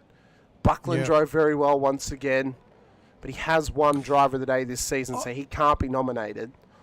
Yeah, I'd like to hold on to the wild card. I think Benjamin did a great job, fantastic job. I'd like to see it go someone else because there was some fantastic racing out there tonight. Let's face it. Well, we're going to get our driver of the day nominations into the chat that you can pick from here this evening. There's a couple of names on my list that I think just did a fantastic job to survive the racing here this evening and really put themselves on the front foot for tonight's race. I was very impressed by a couple of drivers out there. I think, you know what? Yeah, let's get him in there too. Brenton O'Brien, Roy Clark, Jamie Peters, or Abel Verban. Get your votes into the chat for driver of the day here this evening out at St Petersburg. Nice. And whilst we wait for the votes to go through, it is time highlights for the post-race highlights here. Oh yeah, out at here. Well, sorry, was that a bit too enthusiastic? Oh, that was good. That was nice and enthusiastic. Here at St Petersburg. So we'll go to the blimp to see the carnage that happened at turn 1 here this evening, and this is what happened. 4 wide down there. Contact as Kokoschki just cut the nose of Chapman, and just a car park scenario for those guys through that corner and then it all just ricochets even further back. There you see the contact between Listener and one of those shadow racing cars as well. One of those clowns. And then Andrew Hoffman involved in it as well. Yep. So that's a big, big moment for those drivers that early in the race. Pete Baxter as well. I believe he was one of them that got caught up in this moment. So we'll see what happened to Pete down here. Look at that and how this five occurred. and 6 wide. Oh, you see that? That was Duggan trying to split the gap. Never going to work. Never going to work for them. Oh, who's that turned around up there? That there was that Nathan Favero? I think that might have been Nathan Favero. Yeah, wow. He was spun round early. So there's a lot of that first few meters was treacherous. Tony Chapman as well had an off track down here at final corner. We saw this happen earlier on. That was how that happened to him down there. Matt Monday too, going off down in the staircase section of the circuit and making contact possibly with the wall as well. So he came through, and then this is what happened down at turn 8. Just ran it too deep. Locked the brake. Barely kisses the wall. Yeah. This was Kikoshi, the first of the turn 11 victims here tonight. And turn 11 did claim a lot of victims out there. Yeah. Just that nip of the brake. Didn't get it in the wall, luckily. But did well to pull it up. Pete Baxter as well. This was his moment, and it's a wild moment down at turn 8. Brett, we saw him in the wall, waiting for the whole field to come past him. Just lost the rear end, so he was already carrying damage. Right. And then into the wall he went. Yeah, wow. Derek Lovegrove as well had this moment down at turn 11. So again, another turn 11 victim once again. That's what happened to him down there. Michael Quain, we questioned if this was contact with Matt Parker down here at the final corner as to why he got a drive through. So he gave him a bump. Wipe of the bum. Yes, he gave him a bump, and then he just spins him round at the final corner and drives straight through him. So very, very poor move there for Matt Parker on him. This was Ron Allen, another turn 11 victim once again tonight. It was really becoming the night of turn 11. Ron Allen, unfortunately, he had a shocker of a night. It was not his night tonight at all. And bonk. There you go. Straight in reverse. James Boardman as well. Another victim down here at turn 11. This is what happened to him. Locks the brake. Trying to decide where he goes and just put it in the wall. Yeah. Couldn't quite decide where he wanted to do it down there. And then Ron Allen again at turn 11. It happened 2 times down here. So that car was already damaged into the braking zone. Didn't want to pull up. Didn't want to turn in. Straight off. And luckily just kisses the wall. Yeah. Jamie Peters as well had an off track. Got some contact off of Kokoschki that sent him across in towards pit lane. So that's a tough one for Peters to get going once again. In a real struggle street moment at that point in time. And then this was Dave Duddle's moment before we got to Paul Burns, who brought out the safety car. So this is what happened to David down at turn 11. So turn 11 probably would have been the best seat in the house if you wanted to see carnage, because there was a lot of cars that went off the road down here. Yeah, the old Aperture signage getting a big run. Here we go. So this is what happened to Paul Burns. So Paul got loose, and then the car just turned straight left into the wall. So that looks like a wheel failure to me, Brett, if ever I've seen it for Paul Burns. Hardware of some sort. So that's a real struggle for him. And then this was James Boardman and Darryl Callahan. We pointed it out throughout the race. This is what happens. So he hops the curb, runs it into the grass, tries to pull it up. Yeah. Contact's made. And James got a drive through for that one as well. Yeah, unfortunate. Nathan Favero, though, unfortunately, he actually made contact with the back of Darryl after he rejoined the track. So they're coming through turn 1 and turn 2. And then Nathan just hits the back of him and loses the rear, and into the wall he went. So that was how that big one. That could have been a lot worse too. This was Tony Chapman. So this is what actually cost Tony Chapman the front end of his car. This was down at turn 11. So once again, becoming super famous tonight. Just straight in the barrier down there, and has to get it going once again. I wonder whether they need to open the aperture up on that corner a bit. Oh, they might have to. Daryl Callahan and Chris Blanchard as well got into a bit of strife through the staircase section here tonight. So once again, just plenty of action to show for you. So that's coming through there. Bit of contact. Driver's trying to come past. Tchaikovsky. Oh. And Lovegrove and Monday nowhere to go at that stage in time. And as we scroll on through to find a little bit more action once again, Mick Clifton off the road. This was up at turn 4, and he's had a moment down here. He was battling with Scott Weston inside the top 10. Went for the move. Massive jump on the brakes. Didn't want to pull up, and he finally got it there. Then James Boardman, this was his wild ride to get. He went off the grass again, and then this is what caused him to go straight into the wall down at that corner. And that's all she wrote for St Petersburg. Lucky he kept that going, yeah. So he was very lucky that he managed to get that thing back to pit lane. Right, let's have a look at the votes for drivers of the day in the chat. It looks to be pretty well certain this evening's driver of the day. Great to see everyone in the chat as well. Fantastic to see you all there. Hit the like and the subscribe button. Yep, help support us once again. We appreciate the support out there. The driver of the day will be going the way of Mr. Brenton O'Brien here this evening, up 20 spots here tonight to get himself inside of the top 10. And congratulations to Brenton O'Brien in a great drive for the ERT driver out there as well. So congratulations to you, Brenton, for that effort here tonight. And yeah, really, really well done. Well done, guys, yeah. Well, we appreciate everybody joining us thus far. We've still got the post-race interview for P2 here tonight, and now championship leader in Gary Buckland. We'll quickly swing him in for a very quick chat. Gary, welcome in. Congratulations. P2 on the road tonight. We appreciate you coming and have a chat to us. Now lead the championship once again in a phenomenal drive, and that, maybe puts a little bit of pressure on you leading into Anzac Day next week for VIR, but how are you feeling after this one? Oh, well, firstly, good evening, guys. Brett. Good evening. Yeah, I'm feeling pretty good. I've sort of backed off the practice amount that I was doing. But, yeah, going to split one, coming back here, I think it's taught me a lot. Well, you've driven fantastically thus far, Gary.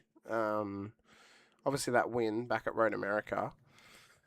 Are you hoping that it's not going to be nearly 900 days between race wins now? Maybe you can get another one before season's end?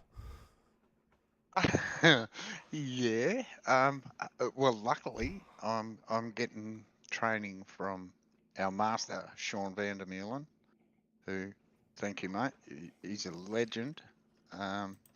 He helps me quite a lot and talks me through every week, as in what I should do, how I should react to things. Nice. Just the help he gives me is very beneficial to my race pace and my race consistency. So yeah, thanks to him. But go for it. Sorry, mate. You could see, you might have heard me mention a couple of times during the race call there that you could see, the car was very poised. Like you had a couple of cracks, you let the car cool off. You got away a little bit, but then closed the gap up and had another crack. Like it was just very, very calculated. I thought you drove exceptionally well. Thanks, mate. Look, I think Ben drove exceptionally well. Congratulations to him on his first win. That's exactly what I was doing, backing off, letting the tyres cool. I was trying to run as forward a bias as I could to keep the rear tyres cool for exit speed. But, mate, hats off to Ben. He did a good job. He really drove well. Well, Gary, you've done an incredible job this season. You lead the championship now, going into VIR next week. And to end out the first half of the season, we wish you the best of luck throughout the rest of the season and through the midpoint of the season now as well. Is there anyone that you want to give a shout out to before we let you go this evening? Yeah, for sure. The Veterans League that put it on every week, the the actual race control guys. Look, we couldn't do it without them. Love your work. You guys, the broadcast, they're just special, mate. I love what you do. I love watching them every week. They're just, I watch them all. Motor racing is my life, and it's turned out to be Anita's life as well. But yeah, it's just full on. I love what you do. I'd go through, Racecraft, M1 used cars, Logitech G, Parramatta Isuzu Ute, LGC Images, Player One, Nova Sim Sports, and Bin the Blade for Balin Foundation. Again, thanks to Sean. He's a good mate. I'd like to thank the Sprint Series, Hazy and Phil Marsh, for what they put on. I think that benefits quite a few veterans that race in Split 2, 3 and 4. Even 1, we have Split War drivers from Split 1 come in. And I think that, it's just the best group of people I've ever been with. You guys are brilliant. It's awesome. I love racing. Well, we appreciate you so much, Gary, and we wish you the best of luck throughout this season. Congratulations on the success thus far. Best of luck next week at VIR, and best of luck in the second half of the season as well. I think Brett and I both we're quietly pulling for you to try and get this championship for yourself. You're doing very, very well, so congratulations. Thank you, Hamish. I really appreciate it. Thanks so much. The other thing I wanted to say was hats off, Brett. Those songs are awesome, mate. I go to work and I say to people, "Hey, ever watch this?" And they say, "Well, we already watched it at Smoko, mate." They're good. all into it, so I'm trying to get as many people as I can Oh, involved. why not? And Yeah. I love helping people race faster and get faster, because it shows, Another thing I'd like to say is hats off to John Van Ree for the win in Split 4. That's an awesome effort at this place. Unfair advantage. This race is held at an airport, and he spends all of his time at an airport. So I feel like that's an unfair home advantage for John. No, I think he did a magic job, mate. No, he did a great job. Bringing it home in the front. John did a great job, and now we just need to see Baldock get a race win. I think that'll even it up between them both. But Unbelievable. I think it's coming for him. I'm sure. I really appreciate everything, guys. Thank you very much. Thanks so much, well, Gary. Make sure you stick around, Gary, because I'll tell you what, this week's song, this hypes up songs is one for the ages. Amy just told me that I might need to calm down because people might be having a heart attack. They get that ramped up. So, well done, Gary. Cool, mate. Thank you. Congratulations, Gary. Gary Buckland, P2 here this evening, and now the championship leader. Best of luck next time out at VAR to Gary. Brett, it's been a wonderful time once again to call the action here for Split 2, of course. And, well, we look forward to what's to come next time out on the road here in Split 2. It's next week. It's the most somber round of the whole year and the whole season. It's when we get to go racing at a VIR for Anzac Day this year. So that's going to be a very, very special moment for us, not only as broadcasters, but also as the drivers as well, who get to take part in that race as well. So you guys don't want to miss that action next week, 8:30 p.m. Australian Eastern Standard Time, right here on the V8 Veterans and Infinity Broadcasting channels as well, when we're racing for Anzac Day once again, with all the pomp and circumstance, with the last post reading through the poem, as well as having the Australian New Zealand national anthems as well. You guys are going to see it all, and we want to see those Anzac Day paints, so get them into the Paint Liveries channel, into Discord. We want to see them before we go racing on Thursday. Reminder as well, don't take them off your car until we get to Sunday next week, because we want to see them on the broadcast as well. For myself, Hamish Munro and Brett Fisher alongside, appreciate your time, appreciate you for being here with us once again. Be sure to hit the like button, the subscribe, the bell icon as well if you want to help support us over on Infinity Broadcasting, and as well to the V8 Veterans channel too, where you can see the live or replay broadcasts of Split 2, Split 3 and Split 4. Go and help support SimSpeed TV for broadcasting Split 1 by subscribing over there and watching the Split 1 replay after your race as well, or watch it live if you don't race here in the Veterans too. A shout out to our series sponsors, of course, the title sponsors, Racecraft Simulations, to Logitech G, Parramatta Isuzu Ute, Player One Sim, Nova Sim Sports, Project Fade Streetwear, LGC Images, and M1 Used Cars for the Driver of the Day award. Once again, we appreciate them for helping us go racing every single week. But appreciate you all so much. Until next time, thank you so much for joining us here for season 27 of the V8 Vets. But until then, stay safe, drive hard, and as always, bye for now. Brett? Is it time, Hamish? Is it time? It's time. All right, people, get your headphones, pump up the volume. Here we go.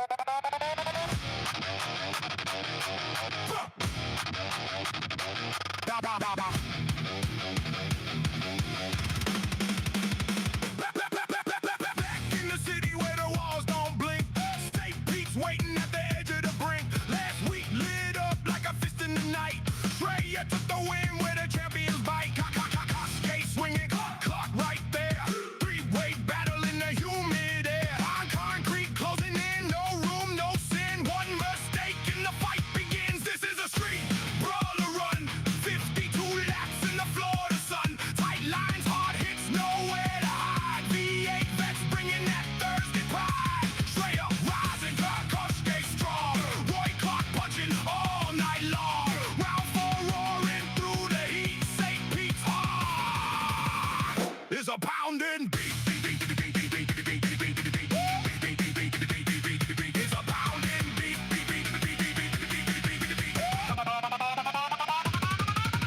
Championship table shaking again. Blanchard leading but feeling the strain. Gary Buckland chasing, hungry for more.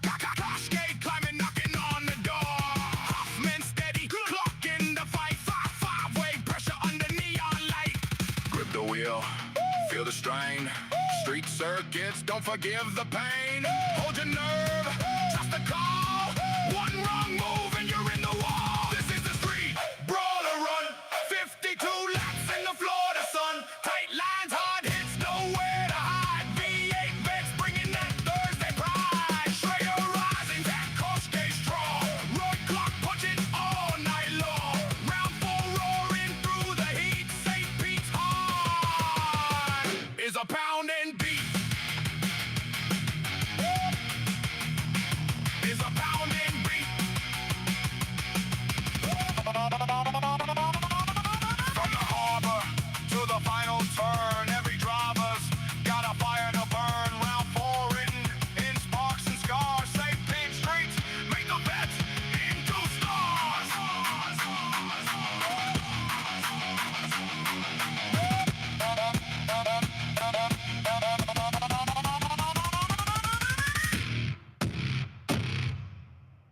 Good night, everyone. Lines screaming, tires bleeding, virtual cubes, the motor's breathing, engine thunder from down under, piston fire, turn asunder, put your name in lights. Oh, with the vets tonight, it's a 1,000 decibel super carbide, burn this track to the ground with V8 sound. Oh, it's so steel, but the racing's real. Pedal down, every pass you feel. Step right up and place your bets. This is us, the V8 Vets. Put your name in lights. Put your name in lights with the vets tonight. It's a 1,000 decibel super carbide. Burn this track to the ground with V8 sound. Put your name in lights. Oh, oh, with the vets tonight. It's a 1,000 decibel super carbide. Burn this track to the ground with V8 sound. Burn this track to the ground.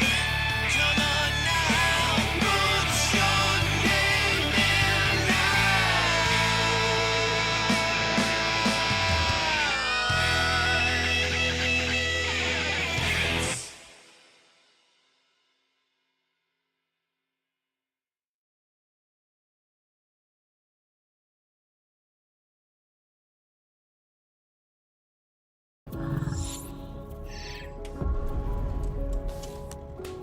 The Racing Series is a new milestone in Logitech G.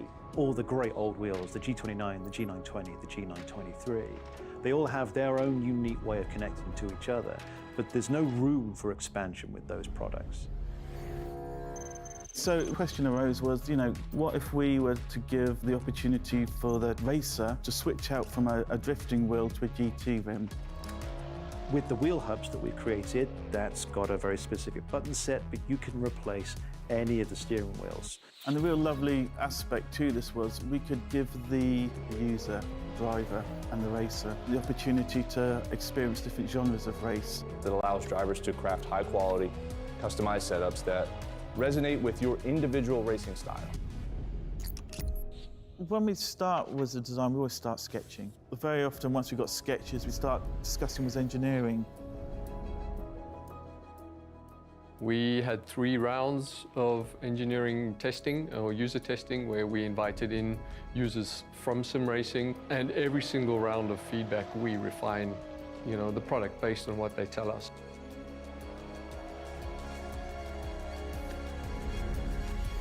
In the sim racing lab, again, we're going to use data to really analyze what a driver needs. We've used everything from eye tracking to the inputs from the pedals, the inputs from the, let's just say, input devices, the wheel and the pedals, the shifter. We're taking that and we're compiling it so that we can build different products based on those individuals' needs for all consumers and all drivers. I don't know of anyone else in the industry that's actually doing this kind of research into their products to see how their products are affecting performance of their users. We've built the product to make sure that it's as reliable as possible. So the innovations in engineering that I'd say we're most proud of is the sequential handbrake and shifter toolless changeover. This is now a patented system, so it's really easy for the user to just switch between modes. If you give people the tools to do what they want, they will. They will just go off and have fun.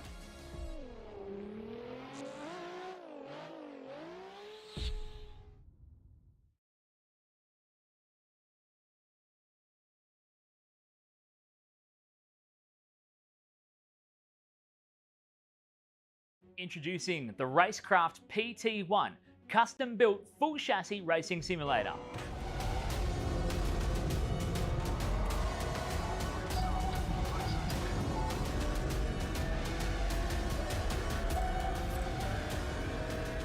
The design project, codenamed The Cage, an 80/40 extrusion chassis sitting on top of a Sigma Integrale DK2 Plus 4-point full motion actuator system.